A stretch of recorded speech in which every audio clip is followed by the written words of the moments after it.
Tushda mikrofon ko'rishning ta'birlari.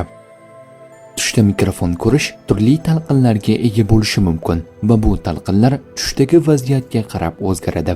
Mikrofon odatda ovoz chiqarish, fikrni ifodalash yoki diqqatni jalb etish bilan bog'liq. O'z fikrlaringizni ifodalash ehtiyoji.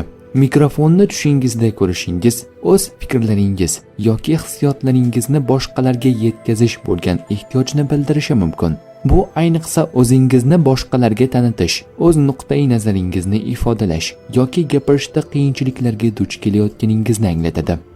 Diqqatni jalb etish. Mikrofon odatda diqqatni jalb qilish uchun ishlatiladi. Tushingizda mikrofonni ko'rish siz atrofdagilarni diqqatini jalb qilishingiz yoki qandaydir muhim masala yoki vaziyatga e'tibor qaratishingiz kerak bo'lgan holatni bildirishi mumkin. Xavotir yoki noqulaylik.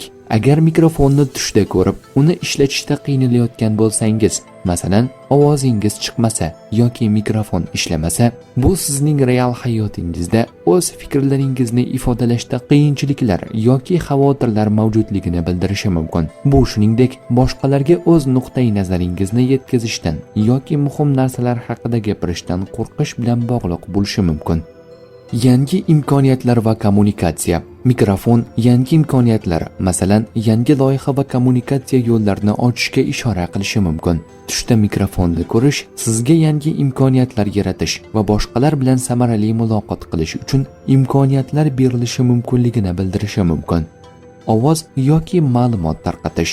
Mikrofonni ko'rish shuningdek, sizning gapirayotganingiz yoki ma'lumot tarqatayotganingizni bildirishi mumkin. Bu sizning maqsadingiz yoki xohishingiz boshqalarga ta'sir o'tkazish yoki qandaydir muhim ma'lumotni yetkazish ekanligini ko'rsatadi. Mikrofonni ko'rish ba'zida sizni ko'proq javobgarlik va mas'uliyat kutayotganini anglatishi mumkin. Bu odatda ommaviy chiqishlar, intervyular yoki muhim bir qaror qabul qilish bilan bog'liq bo'lishi mumkin. Tush ta'birlari bashorat emas, barcha narsani bilguvchi zot yagona Allohdir.